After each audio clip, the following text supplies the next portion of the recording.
So, hey, can you tell your toddler not to touch my synthetic hair? Thanks.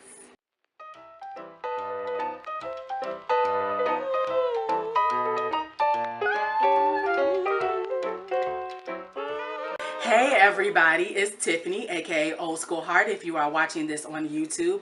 This is Sitting in Yo Pew, a church review, episode 2. I just want to say thank you from the bottom of my heart for watching the very first review that I did. Thank you for your likes and your comments and your shares. I had no idea, none whatsoever, that people would watch the video as much as they did. But it just further lets me know that you guys are just as curious, inquisitive, nosy as I am to know what is going on inside these big churches. And so I just want to say thank you for watching that. I have outlined a schedule for the rest of my Sundays of this year, and I will be attending a new church every Sunday. So please stay tuned. I have some really cool churches that I will be going to, and I'm gonna throw a monkey wrench in there. I'm gonna go to some places that you probably wouldn't have thought I would have went to, so just stay tuned, and I thank you guys once again for watching. So I know that you guys are all wondering where I went. I went to this Sunday was none other than All Nations Worship Assembly, where the pastor is Matthew L. Stevenson. Now, his church is located, and let me make sure I get the right address for that because I forget addresses like crazy. I believe it's 7953 South Chappel in Chicago, Illinois, but let me go ahead and check that for you guys because I always forget. I'm sorry, it is 7359 South Chappel in Chicago. Now, like I said, I was going to tell you why I was so, why I picked this as my second church is because Matthew L. Stevenson, the pastor of this church, came out with a video about 2 months ago. I think it was about 2 months ago, where he talked about, well, he debunked, I will say, the myth that if you get a tattoo, you are sinning or you are a sinner and you are going to hell. He did an hour and 45-minute video on that, and it went viral in the Christian community. Because I'm not going to say everybody watched it, but in the Christian community, it went viral. It was all on YouTube. It was the talk of... of radio shows and everything. And so I watched that video. I was very intrigued by what he said. I was very intrigued and hooked on how charismatic he was, how extra at time he was, and I even came up with a name for him. And don't be offended, guys who go to his church, but I call him the clapback pastor because I felt like he may have been giving that to somebody else. But seeing that video made me go, I need to take a step into his church and see what a church service is like. Because if he is this extra and ain't nobody in his, and ain't nobody in the church but him right now, then that means that his service must be lit. So that is where I went. Now he has 3 services. He has an 8, a 10:30, and a 1 o'clock. And if anybody knows me, you already know that I am not getting up for an 8:30 service, and I probably won't get up for a 10:30 service. So of course I went to the 1 o'clock service. Now, if you have not watched the very first review, then you do not know how I base my or critique these churches. And so here is a list of how I critique that. Once again, if you haven't seen the first video, that is what I use to review these videos. Okay, so I went to the 1 o'clock service because I'm not getting up to do nothing. Okay, so let's just get right into it. When I first arrived there, I had a little bit of difficulty because of the way that the church is, the location that it's in. Parking is a little bit hard, but they did have parking attendants. It took a little bit long to get into the parking lot, but I did get a great spot. And then when on my way into the church, there were people that were holding up signs that said, "You are welcome. You are at All Nations Worship Assembly," aka ANWA or ANWA, however they call it. And people were holding their signs. Then it got a little foggy for me. Just being real, it got a little foggy for me because they did not really have like greeters. And so I ended up opening the door to, I have no idea what. I don't know what the heck I opened up the door to, but it was not the sanctuary or the auditorium or whatever you want to call it. And so I was a little bit lost. It was a little bit dark when you first come into the church. And so got a little bit lost, not gonna lie, and nobody tried to help me, which is fine. I mean, I am an adult, I'll figure it out. And so there was some stairs that had a sign that said go up, and so I was like, bing, that means go up. And that is where the auditorium was, or the sanctuary, whatever you want to call it. Now, they are still old school. They are really still old school. And so there was prayer going on, which means that the ushers, or whatever you want to call them, greeters, had the doors closed. And I just thought back to just the days of being a child. And you already know, if prayer is going on or anything, the doors are locked and you are not able to leave or go out until the prayer or whatever they're doing is completed. So once I was able to actually get inside the church. They do, the auditorium, sorry, they do start on time. So 1 p.m. is 1 p.m. to them. So when I first got in, worship music was starting. The praise and worship leaders were up. They do have people there to kind of guide you to a seat. So I sat in the middle, where I know I would be able to see the worship team, as well as the pastor and things of that nature. It is a little bit congested. It really is congested, I will say that. And I knew once I was in that seat, I wasn't gonna get out no time soon. So if you're like me, like I stated when I talked about New Life Covenant Church, I have ADHD, and so if there are a lot of things going on at once, I'm trying to figure out which one I am going to pay the most attention to.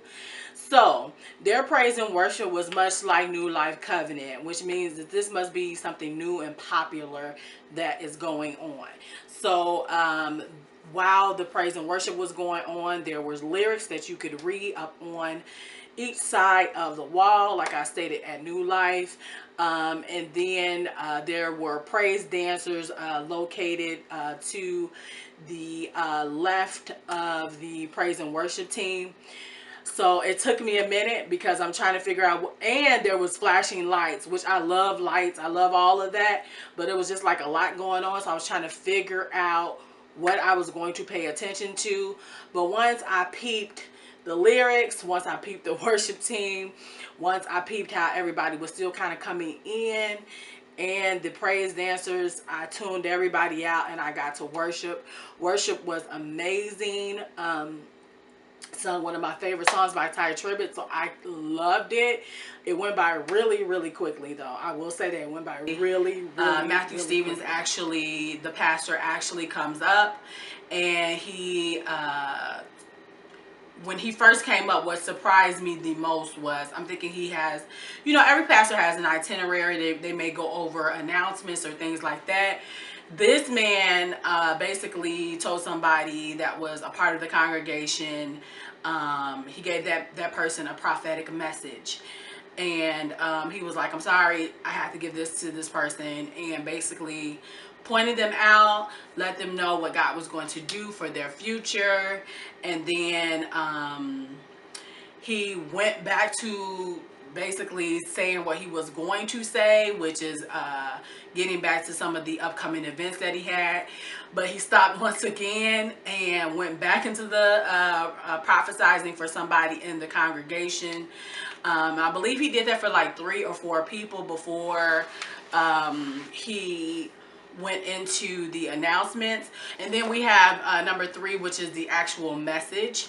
Now, when I got to the church, I noticed that there were Superman posters, Batman posters, big stands. Some of the ushers or greeters, as well as the people on stage, the dancers, as well as the worship leaders. They all had on t-shirts. They were all superhero t-shirts, so they were Batman, Superman, Wonder Woman. Some people had on capes. And so I'm like, okay, there clearly is a theme at this church. The message that Matthew L. Stevenson was giving was, let me get this right, how to be a hero. So now, because I went to the 1 o'clock service and I did not attend the other service, one of the things that I did take note of that he did say is, and I don't know if he does this for every service, but I don't know if he teaches the same exact message for every service, which that's a first. That is a first for me. I know a lot of pastors who do several services on Sunday and Saturday night, and it's going to be the exact same message for everyone. Matthew Stevenson said that he taught something totally different at the 10:30 service than he taught the 1 o'clock service. And so his message was how to be a hero, and he spoke from Luke 5:1. And so basically Matthew L. Stevenson's message was on the lines of being a hero in the Christian world means that you must evangelize. You are not a hero if you do not evangelize. You are not a Christian if you do not evangelize. You can have all the gifts in the world, but the one gift that you must use continuously is evangelism. Yes, so the word was most definitely on time. It was most definitely biblical, and it was most definitely applicable to everybody in the room. It did touch some people's toes. I do know that. It did stump on some people's toes, but it was very much needed. Now, number 4 is community involvement. Like I said, I wasn't given like a program or anything like that, and the website for the church really didn't give me much information. But there was an announcement made that they on the, and let me get my piece of paper correct, on August the 26th, they're going to do a back to school event where they will give away 500 book bags with supplies already included with them. Of course, there will be food and things like that for these kids to enjoy on that day. But I will say this, like I said in the very first video, we have to stop making assumptions about these churches that we do not know. We do not know what their community involvement is. It's as simple as you either going to visit like me, checking out the website, or trying to talk to somebody in their congregation to know what they have for the community. On the first review, I ranked New Life Covenant, and then I thought about it. I was like, I don't think it's a good idea to like rank the church. And so I'm basically just going to give you the pros and cons. So let's just get into it. A pro for me is great biblical teaching. If the pastor or whoever is speaking does not know their Bible, then I'm not going to think it's a good church at all. So Matthew Stevenson, if you've looked at any of his videos before, you know that he has great biblical knowledge and great biblical history. So that is a pro. A pro also is their praise and worship. It was amazing. It was relevant, and it flowed magnificently. I loved it. I was able to tune everything out and get to worship. So I love that part of the church. 3 is the fact that they can be spontaneous, that they don't have to stick to a type of script or itinerary, that they can actually do a service without any of that, and that if he feels, Matthew Stevenson, the pastor, feels like he needs to say a word to somebody, he will say it without scrutiny. And so I loved that about the church. I also love that they are continuing, like most churches, with doing community outreach. That to me is very, very, very important. And on that side of town, they better be. That's all I'm gonna say. At least for me, they have to be. Like, that is essential in that area. I also liked the members' hearts. Seemed very, very sincere and very, very happy to have people join into the church, and I just thought that that was wonderful. And I love the fact that they can engage young black males. That to me was like the best part, seeing a whole lot of young black males. So a con: there is no kids church, there is no nursery or anything like that. And also, because John Hanna doesn't have a church, they're on his own church, he also did not have a place for the kids to go. And so I'm gonna say that's a con for both of these churches. And I'm not sure if Matthew Stevenson is working on a new church right now. I couldn't really find out any information, but I will say a big con for me is there is no nursery or children's church for all those kids that are coming in there. Like I stated, there was a kid that was touching my hair and like rubbing on my arm and crying and screaming, and their parents really didn't want to take them out and try to like soothe them. And so that was a con for me. And I don't have any kids, so I don't know how that feels to have a kid do that, but I did know that I was a little bit annoyed. Another con for me is I wasn't welcome, and I did get kind of lost and did not know how to actually get into the actual service. And I think that maybe something was going on where I could not figure out how to get around. So if you are a person that is a lot more reserved, like I said about New Life Church, and you like structure, this is not the church for you. If you just want to go and view it for a time, I'm pretty sure that, and go for a time, I'm pretty sure that it's just fine. But if you like structure, if you like a little bit more quietness, if you're looking for more so of your age group, if you're over the age of 40, this is not the church for you unless the other services fit a little bit better and they run their service a little bit differently at the other times. However, for me, it was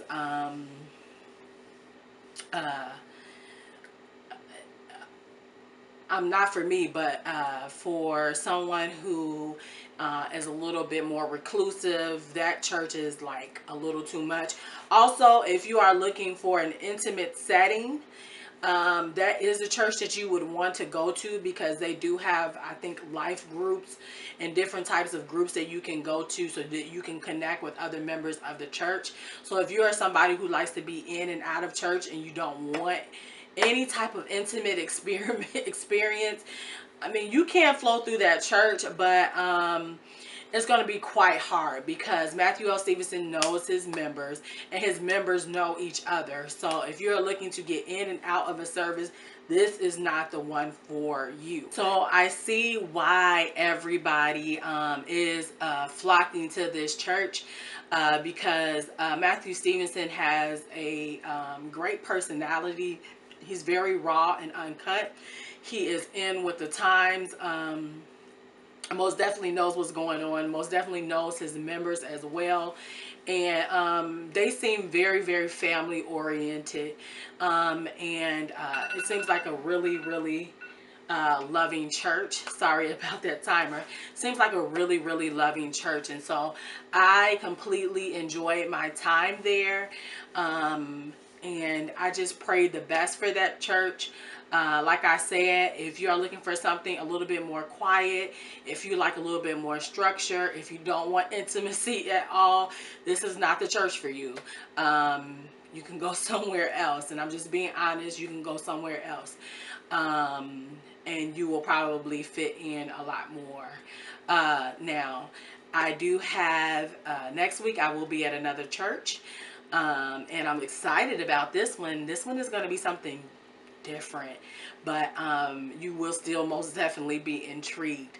If you have not watched the very first review, go ahead and watch that. Please like, comment, and share this video. I want this video to go to a number of people. Let's start talking about church. Let's start talking about what we expect from our churches and what we want to see when we go to a church and what we want to hear. Let's have a discussion about different experiences that we've had at church. If you have been to All Nation Worship Assembly, let me know. Let me know how your experience was. If you remember, let me know how your experience was. Once again, he has 3 services. They are 8, 10:30, and 1 o'clock.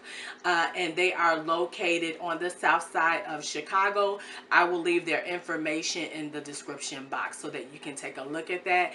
This is Old School Heart, aka Tiffany. If you are watching this on Facebook, have a good night.